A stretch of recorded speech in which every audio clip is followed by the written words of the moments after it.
રાજુલામાં સફાઈ કામદારોની હડતાલનો મામલો હવે ગરમાયો છે। આજે સફાઈ કામદારોની હડતાલનો 9મો દિવસ છે, ત્યારે હજુ પણ નગરપાલિકા દ્વારા માંગ સ્વીકારવામાં આવી નથી।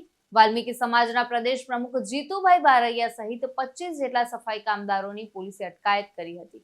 તો અટકાયત બાદ વાલ્મીકી સમાજના પ્રદેશ પ્રમુખ જીતુભાઈ બારૈયાએ પ્રતિક્રિયા આપી છે। 15 દિવસ માટેની રોસ્ટર પ્રથા બંધ કરી મહિનો દિવસની નોકરી આપવાની માંગને લઈને સફાઈ કામદારો હડતાલ પર ઉતર્યા છે। તો સફાઈ કામદારોની હડતાલનો મામલો દિવસે ને દિવસે ઉગ્ર બની રહ્યો છે। તો આવતીકાલે પ્રદેશ પ્રમુખ તેમજ આગેવાનો સહિત સફાઈ કામદારો સાથે રહીને ભાવનગર નિયામક કચેરી ખાતે આવેદનપત્ર આપી રજૂઆત કરશે।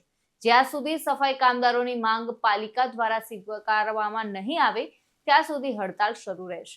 જીતુભાઈ, રાજુલામાં છેલ્લા 9 દિવસથી સફાઈ કામદારો જે હડતાલ પર ઉતર્યા છે વિવિધ માંગોને લઈને, આજે સવારે આપની પોલીસ દ્વારા અટકાયત કરવામાં આવી હતી। શું મામલો આખો છે અને આગામી પ્રતિક્રિયા આપની શું છે? આજે જે પોલીસ દ્વારા જે અટકાયત કરવામાં આવી, અમે જે પ્રતિનિધિઓ હતા એ કોઈનૂર હોટલ ખાતે આરામમાં હતા, ત્યાંથી સવારે અમને લઈ જવામાં આવ્યા, નાગેશ્વરી ખાતે મને લઈ ગયા હતા। અને ખાસ કરીને આ મુદ્દામાં કોઈ એવો મોટો પ્રશ્ન નથી કે નગરપાલિકા કીધે હલ ન થઈ શકે। માત્ર ને માત્ર નગરપાલિકાનું સંકલન હોય ચીફ ઓફિસર સાથે તો આ પ્રશ્ન અહીં નહીં સોલ્વ થઈ જાય તેવી બાબત છે।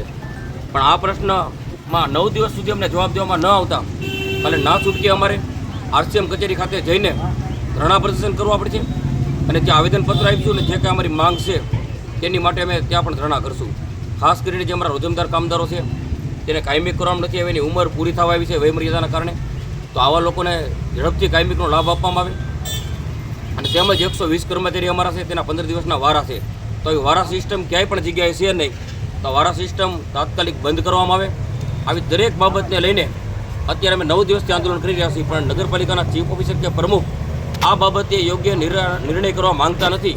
માત્ર ને માત્ર જ્યારે વાત આવે સંકલનની ત્યારે ધારાસભ્યને આગળ કરી દેતા હોય છે, પણ આ બાબતમાં ગુજરાતની 149 નગરપાલિકા છે, એમાં દરેક નગરપાલિકામાં સંકલન હોય તો એ માત્ર ને માત્ર ચીફ ઓફિસરને અને પ્રમુખશ્રીનું હોય છે, પણ આમાં ધારાસભ્યને આગળ કરીને આ મુદ્દો હલ કરવા નથી માંગતા તેવી નીતિ આ લોકોની દેખાઈ રહી છે।